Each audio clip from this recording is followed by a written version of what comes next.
आपको अपडेट करेंगे। मेयर कराची की ज़ेर सदारत सिटी कौंसिल का इजलास जारी है। अपोजिशन लीडर हाफिज नईमुल रहमान की आमद पर मेयर कराची बैरिस्टर मुर्तज़ा वहाब ने उन्हें खुशामदीद कहा। इजलास शुरू होते ही हुकूमत और अपोजिशन बेंचों में नोक झोंक का सिलसिला शुरू हो गया। सिटी कौंसिल इजलास में साबिक SSP मलीर राव अनवार भी ज़ेर बहस रहे। मजीद जानते हैं डॉन न्यूज़ के नुमाइंदे इमरान अहद खान से। इमरान, बताइएगा ये सिटी कौंसिल के इजलास के बारे में आगाह कीजिएगा। इमरान से राब्ता बहाल करने की कोशिश करेंगे। अपने नाजरीन को बताएं कि मेयर कराची की ज़ेर सदारत सिटी कौंसिल का इजलास जारी है। इमरान अहद खान हमारे साथ इस वक्त मौजूद हैं। इमरान, बताइएगा क्या रहा सिटी कौंसिल के इजलास में?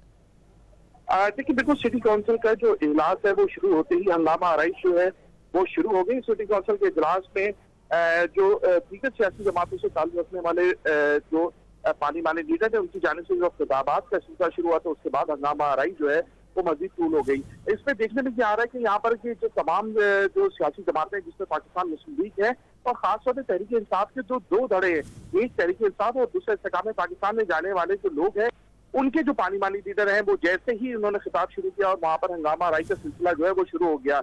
मुर्तज़ा वहाब जो मेयर कराची उनकी जानिब से रोकने की कोशिश की। उनका यही कहना है कि अगर ये शोर शराबा होगा तो कराची के मसाइल आखिरकार कैसे हल होंगे। जबकि दूसरी जानिब जो जमात इस्लामी के हैं हाफिज नईमुल रहमान, उनकी जानिब से जो खिताब किया उसमें उनका यही कहना है कि जो बजट है वो दोबारा पेश किया जाए, क्योंकि बजट एडमिनिस्ट्रेटर के दौर में पेश हुआ है आखिरी, और 2 माह कबल ये बजट पेश हुआ। उनका यही कहना है कि फौरी तौर पर बजट को दोबारा पेश किया जाए और कौंसिल से जो है उसको अप्रूव किया जाए। जी, बहुत शुक्रिया इमरान अहद खान अपडेट करने के लिए।